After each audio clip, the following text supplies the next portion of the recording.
G'day YouTube, Tim here, and today we're going to install a light bar on my brother Andrew's car. This is his Honda CR-V. If you want to drive a Honda, that's up to you.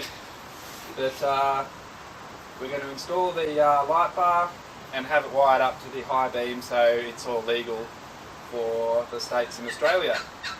So we'll pop along and take you. I'll show you how it's done. Show you how it's done. Let's do this.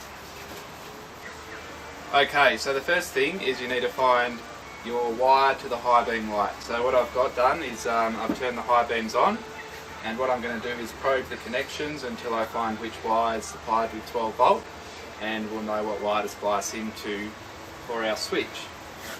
So on this particular one I can pull the plug out quite easily, so that's what I'll do. If you can't on yours, if it's an older model vehicle, you might just be probing the wires through the insulation to find your 12 volt wire. But on this one, I'm going to unplug it.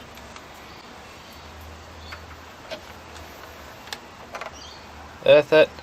Okay, so we've got our high beam wire here. So now that we know what that one is, which is the blue, we can splice into that and run that through to the cab where our switch is. Okay, so now that you've isolated your wire, you want to expose about ½ an inch of your wire there. And what I've done is cut our wire to go to the switch at a predetermined length. That'll vary depending on what your vehicle is. So the next step is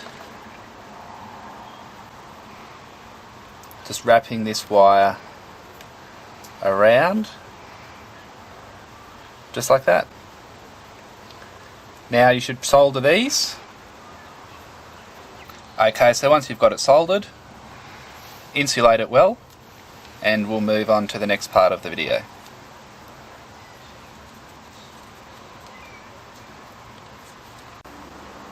Okay, so once you've got that done, we'll just plug him back into the light here,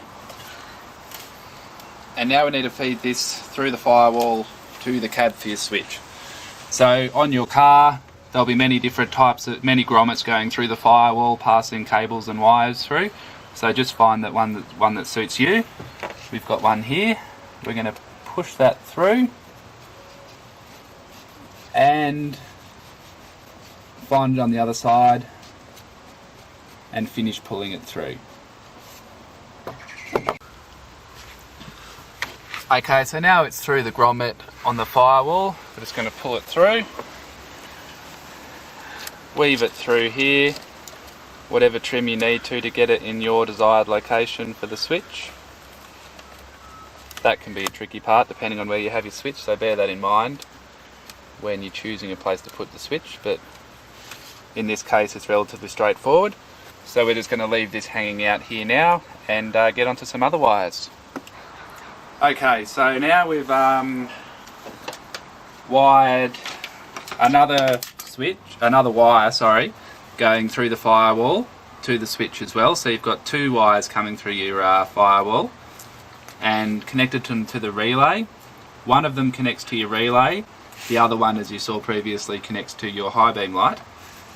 I've just wired this earth wire to the relay also, and this will earth back onto the relay mount itself. It just saves screwing another earth screw or having to wire it into another earth wire. It's the best way to do it with these ones. We're using very small wire, which is too small for our terminals, but that's all we have. It will work just fine. Maybe if you were doing it yourself though, you could choose more appropriate wire to terminal size, but it works just fine. It just doesn't look as pretty. So what we're going to do now, this is the relay. We've got the earth on 85, the switch, the power coming from the switch to 86. Now we're going to run our wire, a power wire from the battery itself. Yep.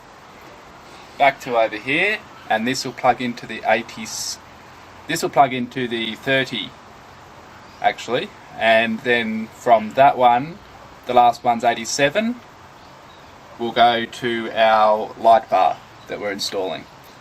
On the bottom of the terminal, on the relay, it'll have all those numbers on the pins, and they also have a little diagram here.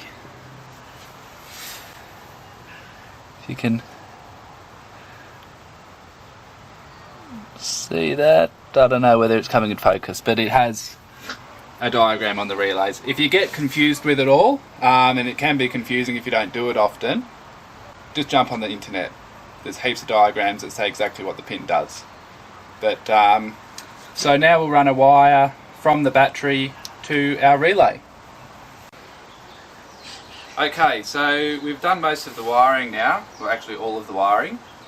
Decided not to bring you along for that process because if you know how to connect terminals and solder, there's no need watching that. But we'll show you the wiring for your benefit in how to do it yourself though. So we've got the wire connected to the positive battery terminal, and this comes down the back of the firewall to our relay, and then from the relay, that's the 87 terminal.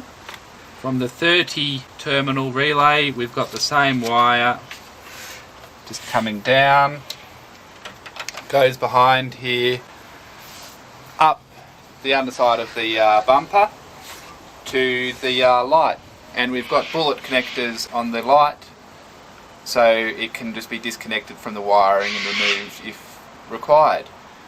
The earth comes from the light, snakes back up through the behind the grill in front of the radiator, comes through, and it just earths into the radiator hole, the radiator mounting bracket, one of them, and that's it for wiring up a light. So this light's wired up when the high beams are on. You can only turn the light on when the high beams are on. That's a legal requirement in Australia and probably I think most parts of the world. But to be honest, if you don't have your high beams on, why would you want the low beam? Why would you want the spotlight on anyway? So what we're going to do is just tidy up all these wires, cable ties and electrical tape for your friend when it comes to this, and then we'll show you the finished product. Okay, so we've got all the wires tidied up now. They're all cable tied out of the way. The whole thing looks very neat, which is what you want. So I'll close the bonnet up.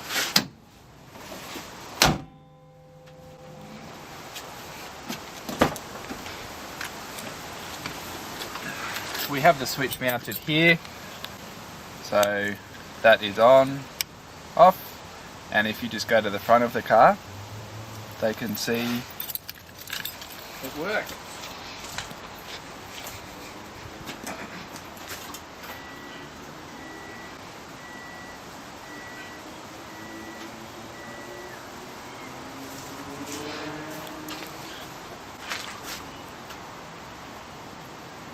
So the light bar will only come on high beam. This is high beam on now with the light bar. When you dim down, light bar goes off, so don't blind oncoming traffic. And then when you put your high beam back on, light bar comes on as well. You can drive around with just your high beam and no light bar, just by clicking that switch, and then you're just back to your normal high-low beam settings. And that's all there is to doing it. If you have any questions, put them in the comments below and I'll try and answer them. Cheers.